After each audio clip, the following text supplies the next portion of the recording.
ഫെബ്രുവരി 17-ാം തീയതിയുള്ളൊരു വാർത്തയാണ്. കേരള കലകൾ പഠിക്കാം ലോകത്ത് എവിടെയിരുന്നു.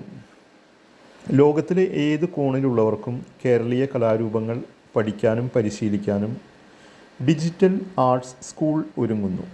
ഡിജിറ്റൽ സർവകലാശാലയ്ക്ക് കീഴിലുള്ള centre for digital transformation in culture, അതിൻ്റെ ചുരുക്കപ്പേരാണ് CDTC, centre for digital transformation in culture എന്ന പഠന വിഭാഗമാണ് ഇതിന് തുടക്കമിടുന്നത്. അതായത് ലോകത്തിലെ ഏത് കോണിലുള്ളവർക്കും കേരളീയ കലാരൂപങ്ങൾ പഠിക്കാനും പരിശീലിക്കാനും ഡിജിറ്റൽ ആർട്സ് സ്കൂൾ ഒരുങ്ങുന്നു എന്നതാണ് വാർത്ത.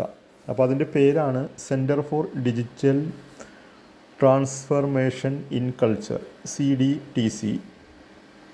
മോഹിനിയാട്ടവും ഭരതനാട്യവും ഉൾപ്പെടെയുള്ള ശാസ്ത്രീയ നൃത്തങ്ങൾക്ക് പുറമെ നാടൻ കലാരൂപങ്ങളും ഓൺലൈനായി പഠിപ്പിക്കും. ഇതിനായി നിർമ്മിത ബുദ്ധിയുടെ സാധ്യതകൾ പ്രയോജനപ്പെടുത്തി പ്രത്യേക സോഫ്റ്റ്വെയറും CDTC വികസിപ്പിക്കും.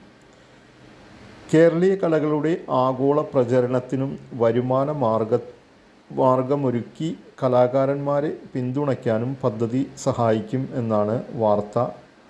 അതിൽ CDTC മേധാവി ഡോക്ടർ G. മാളു അഭിപ്രായപ്പെട്ടിരിക്കുന്നത്.